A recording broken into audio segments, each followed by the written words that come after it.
All Right. right. All right. Here we go. All right. So, I love the hat, first of all. thank you. Thank you. Thank you. Looks And good. Very, very we have, Milli Vanilli. Is Milli yes, Vanilli. yes, we have a very special show today because we have Oh, more wow. than we did last week, Monday, where I found out over the weekend how Russia um, views the United States and China as the United States being the bear, Russia's the wolf, and so on. So Yes. Okay. now, So you got more information. yeah, so now, Gene, this is actually what the Russians try to use for propaganda to turn Americans against uh, their own country. And Like, we did not rehearse this as proof. no, We did not, because I don't even know what we're saying. What you're saying with that. we didn't I'm rehearse doing this anything. in real time. Okay. And then also, what the Americans are taught how to respond to this. Who's this? Our like what from the State Department? What are you talking about?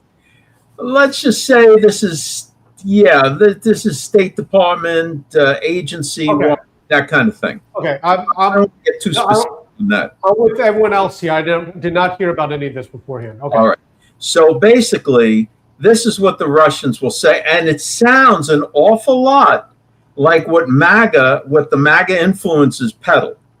Okay. So basically, it says, "What made I won't do the Russian accent." Yeah. Let's be still. Yeah. All right. So what made the USA so great for so long, and I got everything handwritten By the out. way, how many points of this propaganda are we going to go over? Like 5, 10? Like I just want to. It's just one dialogue. It's just one. Okay. All right. This is the little speech. So what made the USA so great and for so long is that people believed in freedom. But now that belief is fading. In its place is the reality that man is not meant to be free. Then they go on to say, Russia is a pack like the wolf. And like the wolf, we need a leader. His rule can be just, it can be fair, but it must be absolute. People of the USA are starting to embrace this reality. As you can see on X and elsewhere, they really are. Okay, and that goes on. They don't know it is what they need yet. First, they must lose everything, all order. Then they will throw away their freedom like trash and beg for a leader. We already did it once with COVID. One bad call shattered the illusion that your independence is yours. Okay. Now that's the Russian push, that our freedom in the United States is just an illusion. They want us to believe that. That's what you're saying, that they want us to believe. That's right. So they're utilizing, they're trying to utilize our own system and maybe our own system's failings to covertly flip us over to understand that the Russian mentality is far better. Okay. All right. I'm listening. Yep. So in response to that, so the Americans are taught to push back with this. So is that what Russia has? A just leader, career KGB agent turned dictator? Do the Russian people really think that moron is a pack leader? Russia is getting the shit kicked out of them by the most inept, obsolete, and corrupt army in all of Central Europe.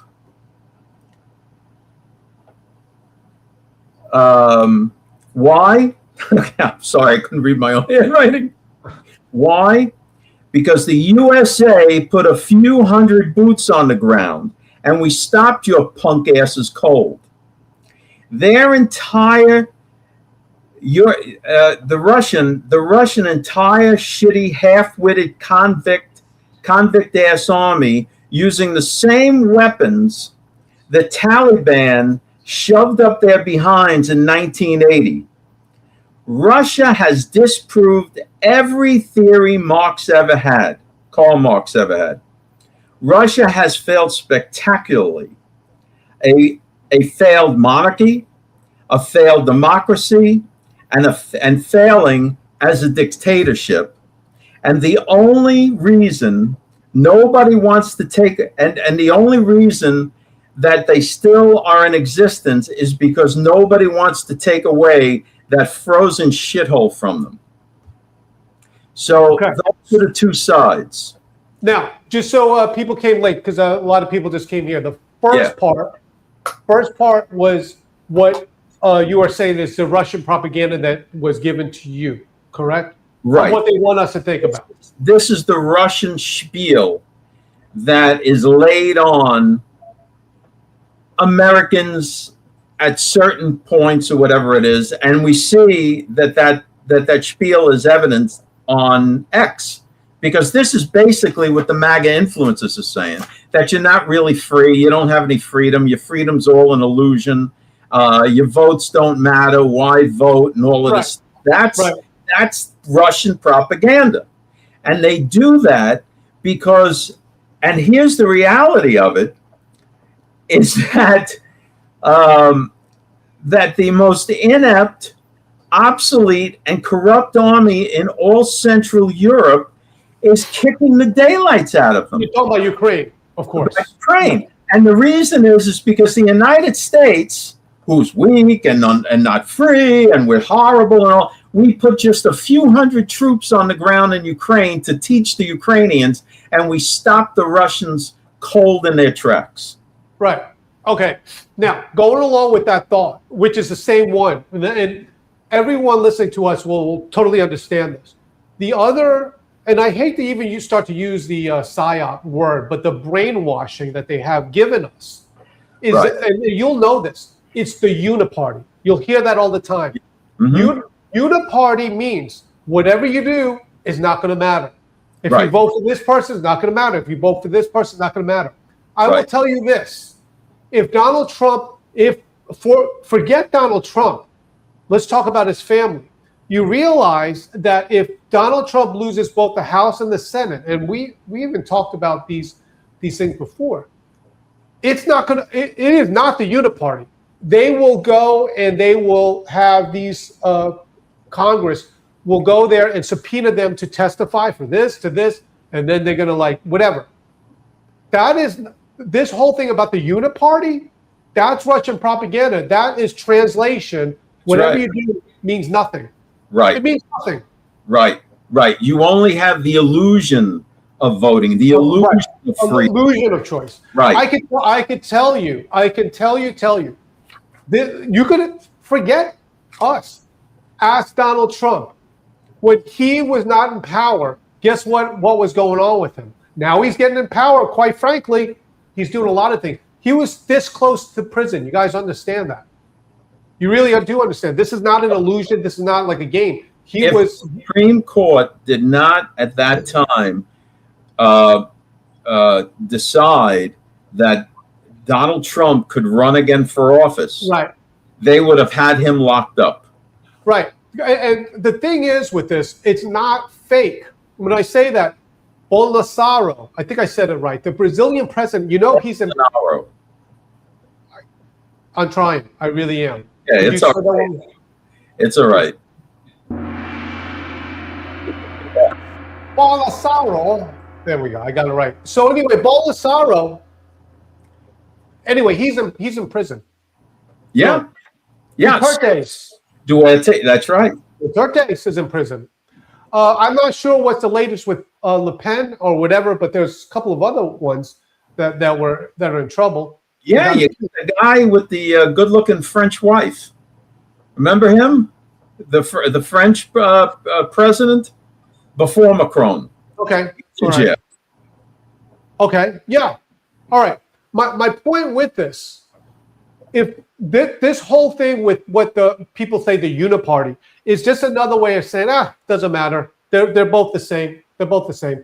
You think they're both the same? Ask Donald Trump. Way different. Way different. The Republicans are nothing like the Democrats. Now, of course, you have a Congress. You have 420 people or 400 whatever people that are in that Congress right there. They all have to somehow work together to serve the American people.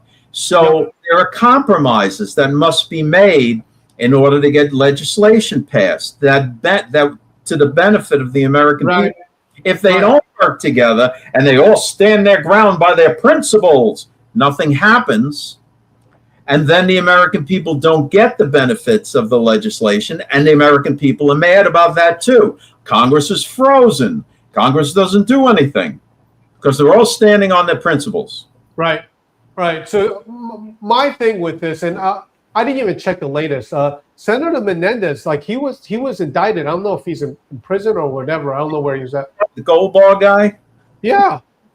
There are people being held accountable. They come sweating the gold bars were falling out of his pockets or something. I am certainly not saying that everyone in politics is squeaky clean. I know there's corruptness. I could actually map it out. I know how they do it with these pork packages, and then suddenly a family member gets a sweetheart job. I know how all of this works. Right. But my point is when it comes to that, anytime you hear the word uniparty, they're basically saying, it doesn't matter. Doesn't matter. All right. And this is why, Gene, and everybody watching, this is why Russia fears war with the United States more than anything else, is because we have the greatest military, but aside from that, we also have the best toys. We have the best of the best weapons. Okay. And Russia is still working with the same weaponry that they used in the late 1970s and 80s in Afghanistan. All right, guys, let me explain how this happened, how this worked out. And a lot of it, quite frankly, had to do with Trump. It has to do with R&D, research and development. Basically, the tax dollars go to usually one of two routes, DARPA or the Department of Energy. There's other ones. But with DARPA, what happens is they're just like basically, I'm just going to guess, like 100 mad scientists. They're just like people that are just like, hey, let's dream up this. What if we did this? They're the ones that say, hey, wouldn't this be weird? How about we have self-healing metal? So you can make an airplane a jet plane out of metal. You get a bullet hole goes in, it fixes itself. Yeah. So they're just giving all this money. They work, by the way, with these universities, the scientists and the professors at university, and say, hey, we're working on this. It's top secret. We'd like for you to help figure this out. Is there any way you could possibly make a metal heal itself like Wolverine? And they just come up with it. And then later on, it makes its way into our consumer market. But that's why we have the best stuff, because all of our tax money goes into this thing. You think it's wasted, but they come up with the coolest stuff. That's it. Right. And the last statement in this is the only reason that Russia still exists is because nobody wants to take away that frozen, I'm not going to say it again, but that frozen crap hole from them. Right. Now, the other thing is the reason why you will not hear. You're going to build hotels and resorts in Siberia? The reason why you don't hear this from the MAGA population, remember, there are some that were really nefarious, but others, they just spread it. Now you realize that right today, if Putin says, we don't want to have war anymore, let's have peace, it's peace. You realize that with Ukraine, with their drones going into Moscow, they're not after territory. They're not going there to own part of Moscow, so it'd be Ukraine's Moscow. They're doing it to blow up, quite frankly, the infrastructure and all this stuff, so to starve them out to the war. Yeah, and they're going after their money because they're knocking out refineries. And as they knock out the refineries, Russia can pump all the oil it wants, but if they refine it to sell it, and refineries can't be repaired or rebuilt in a month or two. These are multi-year long projects. So when you blow up a refinery, that's going to take them 5 to 8 years to rebuild that. By the way, soon we're going to talk about later on today about what Secretary Besson calls economic D-Day. But this all goes hand in hand, and it's the precursor. When I say that, the precursor to the Lindsey O. Graham Sanctioned Russians Act. They're basically getting it out early, and then when they get back, it'll be codified in law. Yeah. So it's similar to that. So listen, so when you hear this propaganda and you read it online and everything, don't get sucked into it, because that's all it is. It's just a weak, inferior nation who is not even close to being on any level with the United States, trying to cause the people of the United States to turn on its own government. And not only that, because we constantly through this say things like this: our higher education, the universities, they're all corrupt.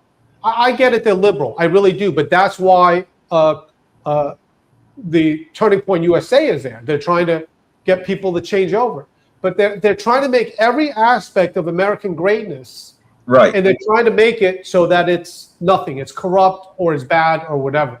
It really is. It's horrible, to be honest. How the universities got so lefty is because during the 60s, when all the radicals from the 60s went, during the 60s or whatever it is, and then all of a sudden they kind of disappeared with the coming of the 1970s. They kind of went underground. Right. They went into academia. They all became professors and stuff like that. So these people are all, they put professor in front of their name, and they were just another lefty whack job. Everything great about America, so other people are coming into the country to learn from them. Whether it's big pharma, the evil big pharma, and I'm not saying that there's problems with drugs and everything, like medicine, all right? But everything that you see that they say is bad is what other countries want to bring their people over here to learn from. Right. Right. Now, Moderna, their stock is going crazy on the New York Stock Exchange because they're in late trials. They are testing through the FDA a legitimate cancer vaccine. Right. And so no chemotherapy, none of that. Obviously, if there's a tumor, that's a different story. But if it's some kind of, it'll stop the cancer. We can have more details on that too. Right. Okay. All right. You want to go talk about? These are the advancements. Now, of course, you're going to get halfwits out there that are going to turn around and that they'll come up with some story. Oh yeah, I know a guy. He got that vaccine and then fell down the stairs and his shoes came off. They'll have all sorts of different anecdotes about why the vaccine's no good. But meanwhile, it's saving people's lives left and right. So we have to be accurate, truthful. Yeah. Right. Okay. Hey guys, don't pin it on us. We understand people say, well, this happened, this person's corrupt, or this person, or this medicine, whatever. I get it. It's just like it's not as. Everyone's just got to chill for a second because that's what they want to throw down our throats. Right. Okay, Dave, you want to have some fun here? We'll talk about Tartaria. Yeah. Well, let's say this is more Russian propaganda. No. Okay, do you want to say a lot of people really quick before? Yeah, let's do that. Right. Hold on a second, because wow, we got a packed house here. Yes. All right, we got Phyllis here, Irma's here, and Phil beat Irma for the first time in about 2 weeks. Is Daniel here? Well, hold on a second. I'm going down the list. April's here. Debbie's here. Ginger's here. All right. Stella's here. Cheryl's here. Joyce. Oh, this is fantastic. Donald's here. Debbie 4 is here. Let's see. Donna's here. Donna's great. Beverly's here. Darren made it. Lynn's here. Julie's here. Claudia. Jessica. All right. Brad's here. Okay. Brad's my favorite. He just Let's see. Jessica's here. Tammy's here. Tammy separated her name again. So now she's no longer Tammy in the yard. She's Tammy Sinyard. Just saying. Daniel's here. He's saying black. Yeah, Daniel's back on. Daniel's back.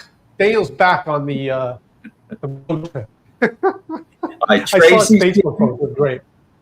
Tracy's here. Tracy's saying there's a bunch of paid operators. That's true. All right, Kay is here. Let's see. Boy, we got everybody's here. The whole gang. The other Daniel's here. Let's see. This is the other Daniel in case. This is the other Daniel. All right, good. Must buy $1 billion. All the Daniels are. All the Daniels are here.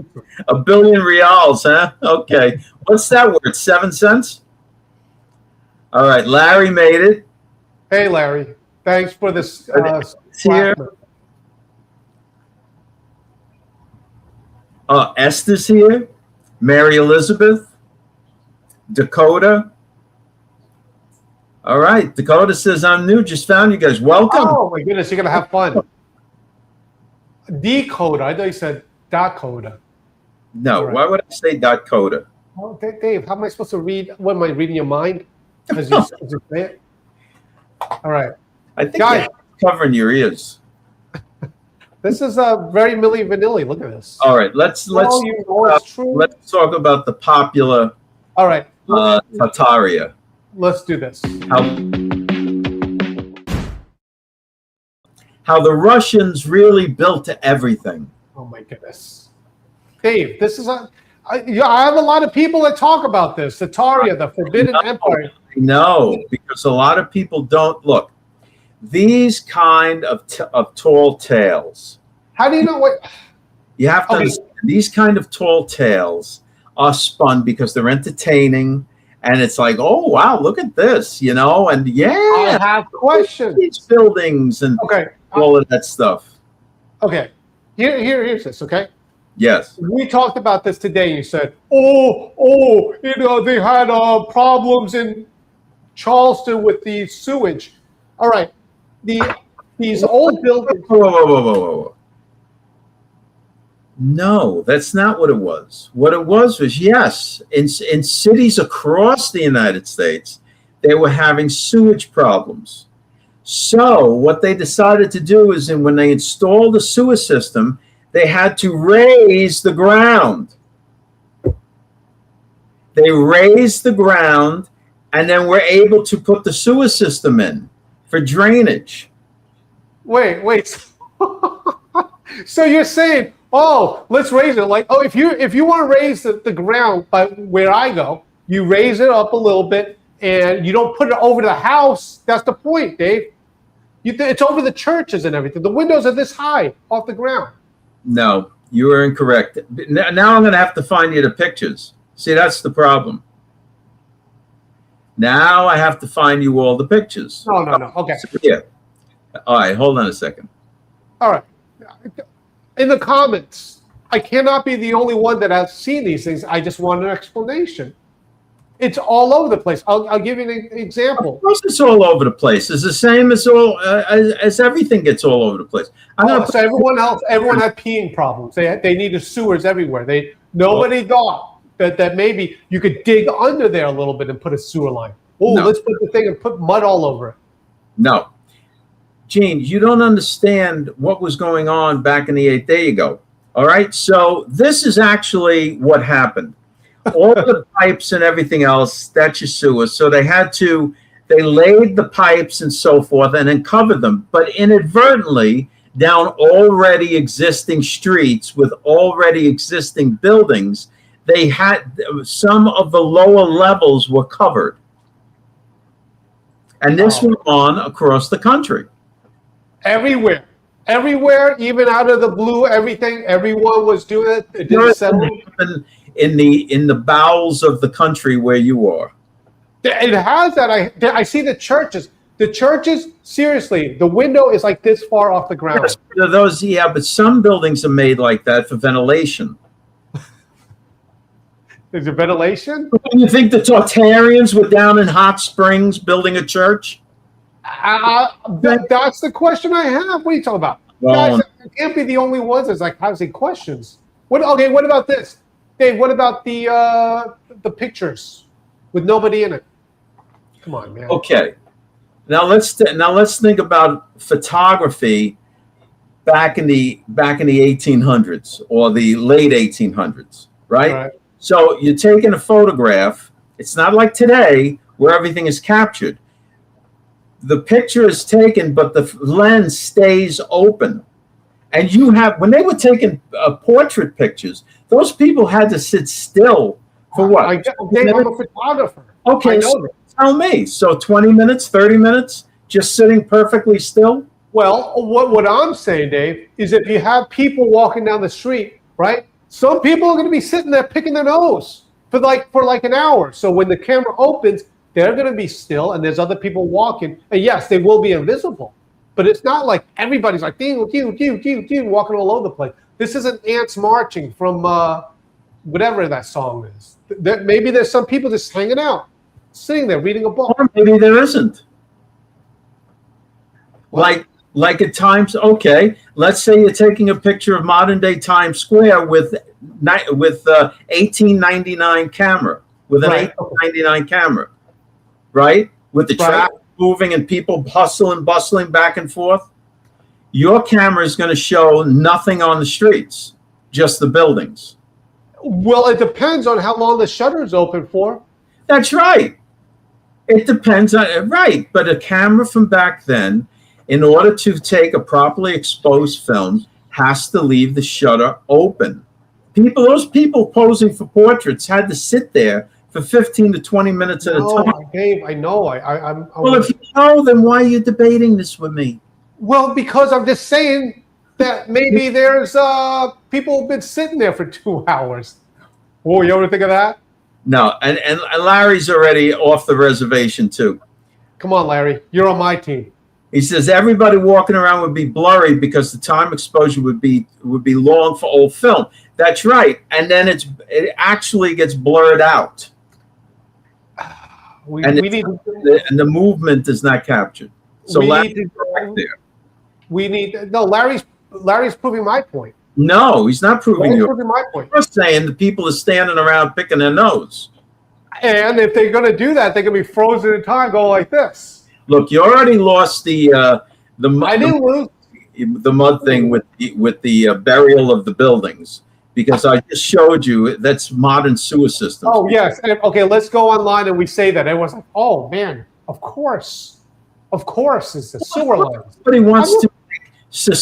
If somebody is bought into this, it's not buying it. It's that the Russians built everything. They built the U.S. Capitol. The Russians built the U.S. Capitol. I don't know. I didn't research. Is that what they're saying? Oh my goodness! Because where do you think the map makers from the 1300s, 1400s, 1500s, they called that area, like Siberia, Tartaria. And they got the name from Tartarus in the Bible. It was like a frozen hell. So Tartaria. I haven't checked the comments. There has to be other people like weighing in. Is anyone weighing in? Yeah, Ginger's weighing in. She says she loves my beard. That's all you need to be concerned with. All right, Dave, we got to go to more serious stuff here. Anyone else? Because we got. Hold on a second. Hold on a second. What's this? Gold Diggies Minor 49. Oh, my darling Clementine. Let me tell you something. Do you guys ever read the lyrics to Clementine? The song Clementine? No. It is not a happy tune. All right. It is not a happy tune. All right. Dave, you want to move on? Let's do some serious stuff here. I like the topic. Look. Wait, I think we might even have another picture. Hold on. Let me see if we got another picture. It's probably going to prove my point. Here, I'll show you another one. I'll show you another All one. Well, let me just save it. Tell me what you think, guys, really, on this one. See? Look at that map. Okay, now this. Hold on a second. This is a picture of Paris. Oh, hey, we didn't even go there. Okay. This is Paris, France. Right. Where is everybody? Where is everybody? That's because people are there hustling, bustling around, but the only thing that's perfectly still is the buildings. I know. What I'm saying is during this whole bustling street. Oh, here's the other. I got you. What do they have? I don't even know. Was it they have cars or chariots back then? Not cars, chariots. Where are the chariots? Where are the horses just sitting around drinking water? You ever think about that? Really? Where is that? You're exhausting.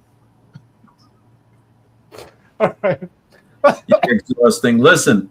There's people that I got some guys coming to your house to trade you counterfeit money for U.S. dollars, and the counterfeit money. Oh, this is beautiful looking counterfeit money. It's going to cost you double the face value of the counterfeit in real U.S. dollars. And I'm telling you, you'd buy it. This looks good. All right, Brad has an opinion here. All right, what's Brad? We got to move on. All right. There's 1.8 million DNA samples and go, my goodness, there's a lot of dirty cops. No, what it had to do with is everybody. Okay. Has anybody here actually been to FBI offices? All right, so no. So here's the big disappointment. The big disappointment is Windows 95. The Windows FBI 95 does not look like television. Okay, when they don't have the high tech computers and all of the big screens and stuff. No, they got CRTs for monitors. No. They got old PCs. I'm telling you, it's not like that. And Cash is doing his best to try and modernize it. So everyone knows what we're talking about. Kash Patel just announced yesterday or the day before that all the backlog of DNA evidence, or however they put into the program, is all in there. Thank you, Larry. No, he's calling you. You're now Mudflood Gene. Oh, he's making fun of me. I was like, oh, thank you, Larry.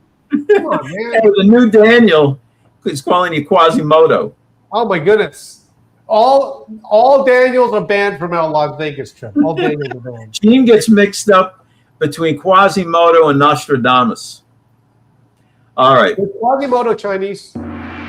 Oh yeah, but only on Thursdays. All right, let's do this. We got to move. We got to talk some real stuff here. Yeah. So the thing is, all of the DNA samples are now in the FBI data banks. So law enforcement from all over the country can access those samples to make matches through the database. Right. Yeah, there's going to be a lot of people going to prison because all the evidence is now registered. Okay, we got to move on here to Trump says it's okay with me if Republicans disagree with him on AI data centers. Now, my whole point with this, guys, is that everything that Trump is saying, we've been saying now for about 3 months, whatever. That data centers are good and data centers will give jobs. Everyone that's been watching us, I know there's some new ones here. We've been saying this for a long time. Dave, I want to play this straight from Donald Trump's mouth so there's no confusion. All right? Here we go. If I were a community, I would want the data center. It means jobs, it means income, and it means lower taxes. And several Republicans who are running for midterm this year who are starting to come out against AI data centers. Why do you think they're taking a different approach than you Well, who are? are they? You know? The Senate race in Ohio is one example where it's become a very hot topic. Well, the data center subject to me is a pretty simple one. If you pick the right location, and it's got to be, not every location is perfect for it, but you pick the right location, what it means for a community is jobs and lots of money and lower taxes. And the data centers now are mandated by me that they build their own electricity, so they're not taking it from the grid. You worry that It's going to lower the electric cost because they're building electricity, and the extra, as an example, we talked about this once. I'm very proud of it. It was my idea. They're going to build their own electric producing facility. Right. Utilize small nuclear reactors or some of the other electrical stuff that we've talked about. I'm telling you, it's a big boon. Guys, this is, we don't have enough time to go over all of this, but this is what one of my videos says when we have new power sources from EGS, from the ground, the steam. That's right. That's another one. Right. What it does, it all goes into the grid and they use it, and there's ways to try to preserve it. Basically, there's, I don't want to go over all the things, but batteries and everything, but there's ways to preserve that energy. And this is good. And this is what the president is saying is exactly what we've been saying for now, I don't even know how long. Now, counties and towns and cities across the country always love. I mean, if they got a new stadium or an arts theater or something like that, that's always welcome. But nothing about those things are guaranteed to bring money in. They have to events, they have to do this. There's a lot of work behind it. Here, you got a situation where a data center is going to come in, give you jobs, and pay more tax money into the county and the city than they've ever seen in their lives. People's property taxes will go down. Their electric bills will go down. Yeah. It's just, it's a good thing. But for some reason, the American people in certain areas will just believe anything before they actually look into it and see what's happening in other counties. So remember, there's this whole movement against data centers, basically from foreign countries. Now, the thing is, they're pressuring these people into these, because it's a midterms. Basically, if you want data centers, you're not with us. So they're threatening that.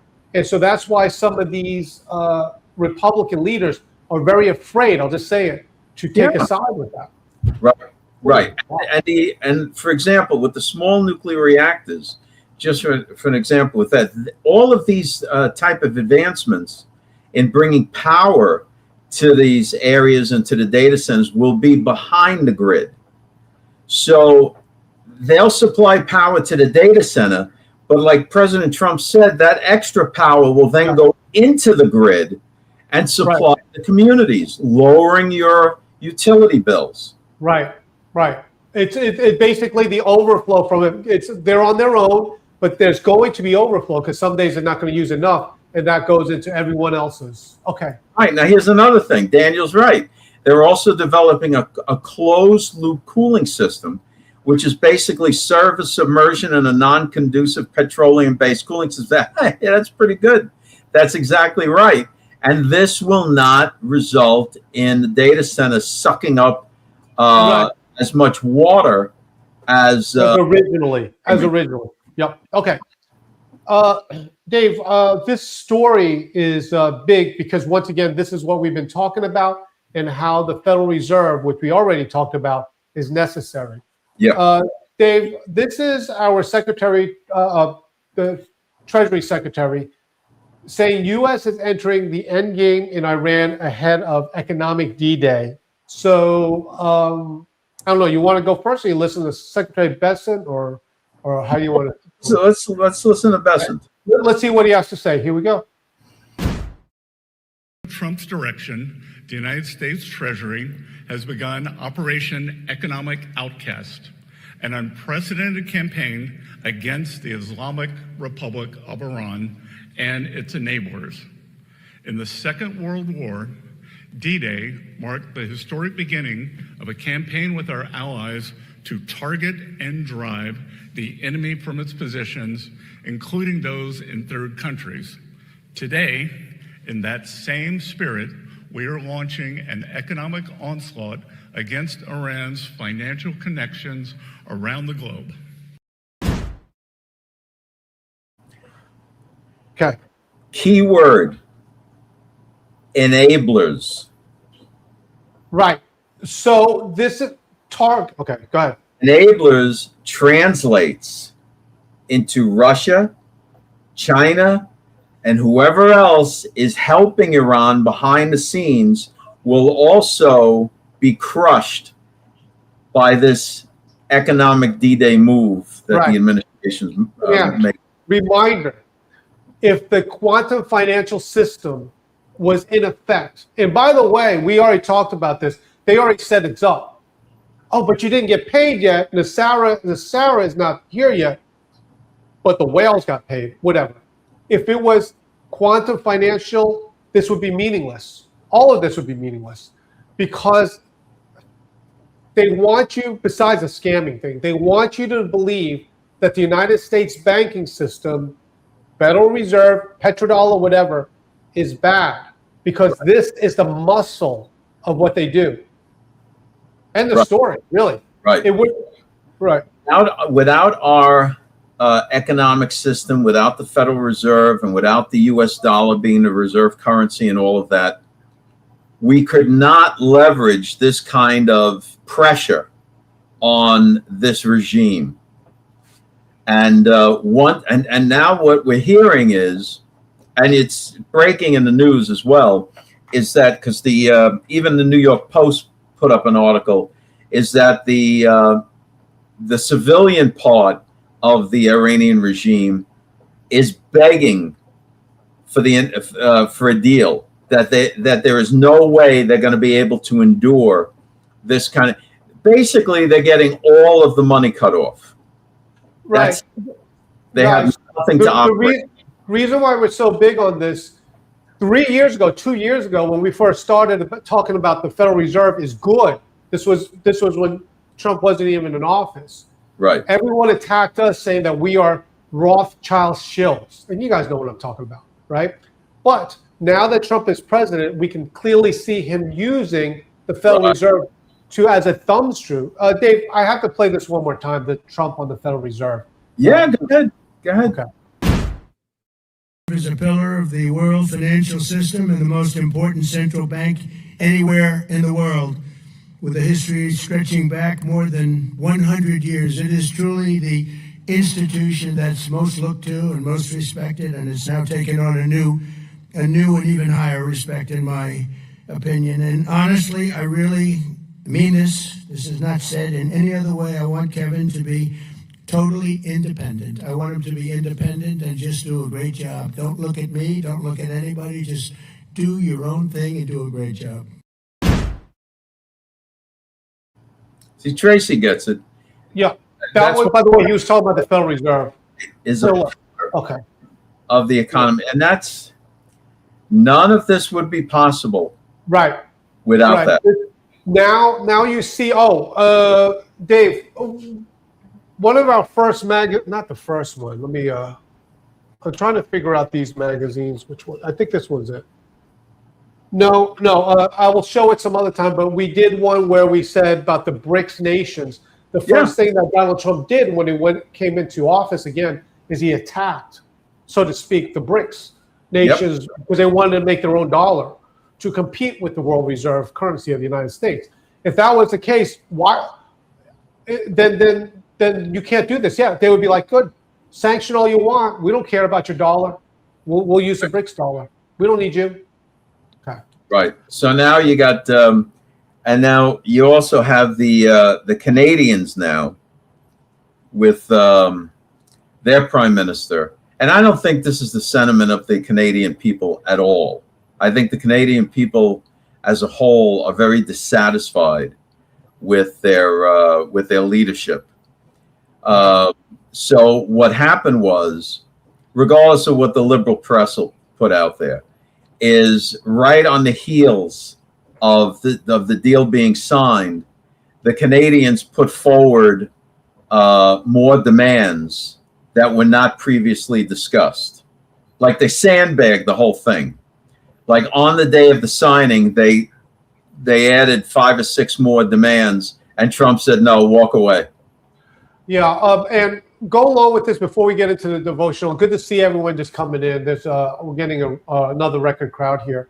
Let me explain this because I want to show the playbook, a crypto playbook, a little promo that we have. But also when it comes to the Clarity Act and the Genius Act strengthens the Federal Reserve. It does not take away from it. Right. Other people with the QFS is trying to paint a picture that this is proof of the collapse of the dollar. It's not true. It's actually making it stronger. Okay, let me play this promo here. Crypto doesn't have to feel confusing. Introducing the complete crypto playbook from George. Wallets, security, DeFi, stablecoins, and XRP, all in plain English. Built for beginners, a downloadable guide, plus ongoing market updates twice a month. Go from curious to confident. The Crypto Playbook. Get your copy at georgemagazine.com. Please, guys, if you have not gotten that ebook, No. where we update it every 2 weeks with the latest information and so forth, you're doing yourselves a disservice. Yeah. Okay. A lot of new people here. Just so you guys know that on every show we play a devotional, and this is the time for it right now. This one is based upon this, and I watched it this morning. Your reasonable service as a believer in Jesus Christ. And so I will play that. It's and the dispatch is always our lead story, but we also make sure we put it on our show. So here we go. Okay. Yeah.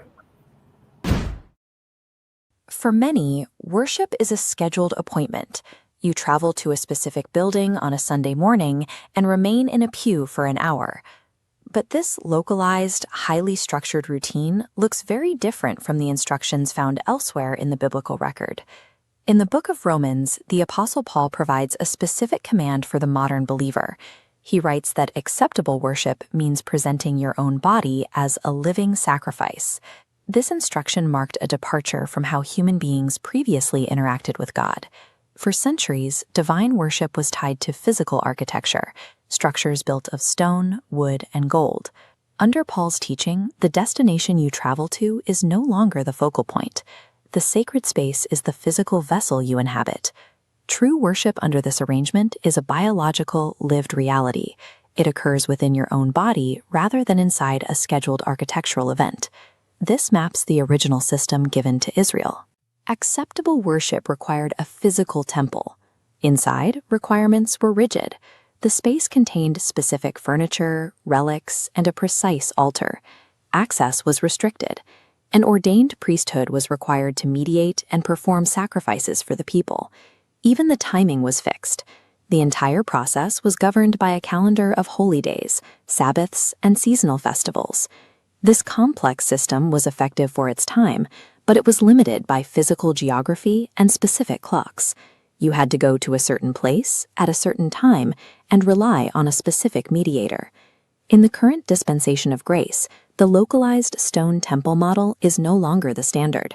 Paul writes in 1 Corinthians that your body is the temple of the Holy Spirit, who is in you. The believer is now God's building. Because you are the temple, the geographic restrictions have been removed.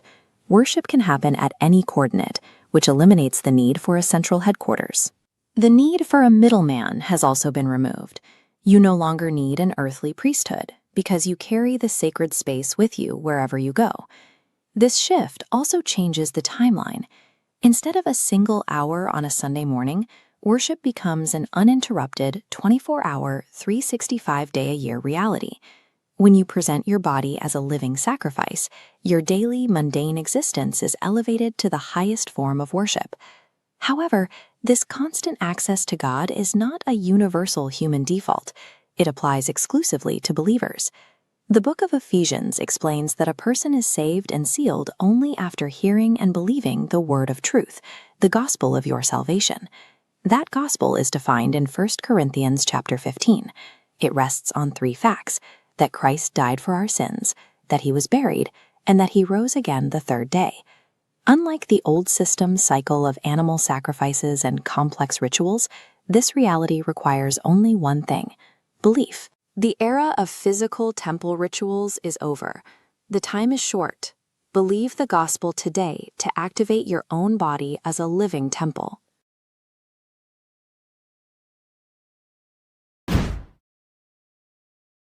Okay. Oh, wonderful. Yep. Amen. Now we got some really insightful comments going on here. Okay.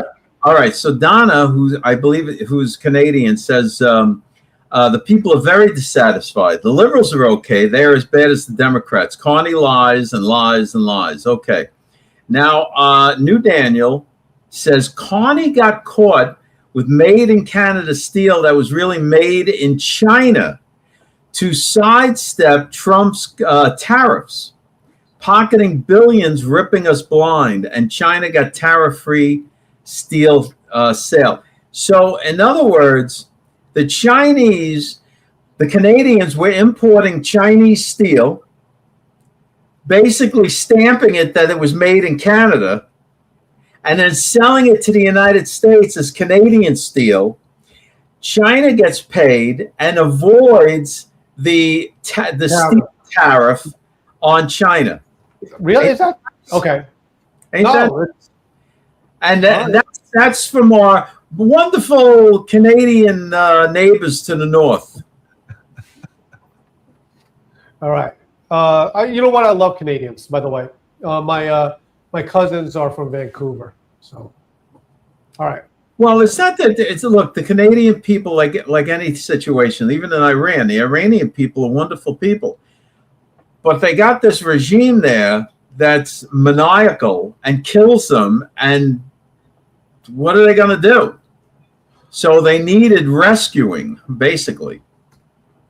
All right. Dave, let's loosen it up here. Did you see any of the race this weekend? I did not. The Freedom 250, the Grand Prix at all? I actually saw some of it. It was good. I mean, the guys couldn't get up to, 250 miles an hour going around the turn. Well, the thing is, and this was in Indy cars. Okay, so you can see that there. Where I used to go, I used to do a lot of the NASCAR drivers, so I was used to NASCAR. If you ever go to a race, the cars going that fast it's amazing to see in real life. Okay. Right. The Indy cars going around the turn are incredible. But imagine if they, instead of the Indy cars in this race, they had the NASCARs. I would have loved that. What if we did it with next time we do it with all Chinese drivers? Yeah. If it was all Chinese drivers, we would have to have those handmade go-karts. Ticket sales out the door. Dave, you realize the crashes are half the fun. In pole position is Gene Hell. Dude, don't get me started on you and the driving and the. All right, can I show you the highlight from the Freedom one? Yeah, of course. What do you think it is? Crash. Here we go. Crash. That's David Malukas. Oh my goodness! Stingray Rob's gone straight into the side of him. That's through turn 7. The young American hoping to have an alternate strategy here today. I think Malukas clipped the inside of turn 7. It fired him into the outside wall. Stingray came around blind corner. It happened right in front of our booth with a thunderous impact into the concrete barrier. The AMR safety team immediately on the scene. They've got to be careful. Oh my goodness. reminded me of bumper cars.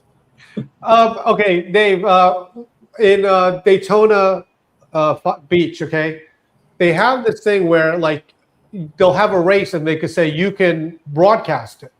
So like they have the thing and then they see the broadcaster and they go silent and then they give you the mic and then you have to announce it. Do you realize how hard that is to announce racing? It's like I could probably do baseball. I know I could do baseball, but it's a football you could do too because it's one thing going. Man, I'm telling you, to announce racing is very hard. I tell you, football is tough because there's a lot of players, and everything's happening. I mean, when you have a scrimmage and the play gets going, there's a lot of people. Right. My point is, I know there's a skill to do what we do, but to do play-by-play, oh yeah, you have to do because if you're doing play-by-play, like normal people go, and you can't do that. You have to actually describe what's going on. I know. Did you ever ride the bumper cars at the amusement park? Of course. What are you talking about there? Okay, I'm just saying. Everyone was fun. Remind me. And you go there, just avoid the Asian guy. Well, no. In the bumper cars, there's always okay. So you have people having a good time in a bumper, but there's always like a father and child who are stuck in the back, right? With they're stuck a bunch of cars that have no drivers. They can't get out of it. They keep banging around. And then there's always, without fail, some kid that's in a bumper car that won't go. So you got the guy, he's got his hand up on the pole and he's leaning forward driving the car. Did you know I raced Jeff Gordon in the go-karts? Yeah, I raced Gordon. Where'd you race him? At the supermarket to the milk? This is so that you guys know the proof. They used to have a NASCAR speed park in Myrtle Beach. Jeff Gordon went there, and I was a photographer. So I went there, and they said, "Hey, you want to just race Jeff Gordon?" I was like, "Yeah." I remember that. Listen, those were good go-karts. Yeah, well, they, with Jeff Gordon, they gave him they gave him the fastest go-kart, like they juiced him up. So he's going around everybody, but like I stood in front of him. All right. Okay, good. We're talking about Irma. All right, guys. And Melinda loves bumper cars. Bumper cars are great. You can bounce around with people, run into them, like aim the bumper car. Okay, guys. I want to thank everybody for watching. We have this is a record, guys. The record we're closing with one of the most people we ever had. Yeah, and listen, whatever you do, please don't fall for Russian propaganda that makes you feel like the United States is weak and inept, and you're not free, and your vote doesn't count, and and everything's bad, because they are just desperately trying to avoid any kind of direct confrontation with the United States, because that's the telltale sign. The weakest, inept, obsolete, and corrupt army in all of Central Europe is kicking their behinds, all because we sent a couple of hundred boots on the ground to Ukraine to help train them. Okay, and one more thing before we go, I just want to remind everyone, please go to GeorgeJuniorMagazine.com. Guys, get a subscription, digital or the actual magazines are going out today. We did this amazing, Dave, this amazing cover story to show children how to stay safe online and in real life. Yep. So just go there, guys, support it. Follow-ups to that too. Yeah, most of the time, guys, I'm like, okay, read it or don't read it when it comes to the George stuff. But this one, if you guys can support us. Okay, we did it. Dave, anything else before we go? You got it? More fun tomorrow. We have a lot of interesting things coming up this week. So stick with us. Thank you very much, guys. Thank you. Thanks for checking us out. Don't forget to go to GeorgeMagazine.com and sign up for the Dispatch. It's free. Get the emails and the news stories. And check us out Monday through Friday, 5 o'clock Eastern Standard Time. You can check us out on Facebook and YouTube. We'll see you then.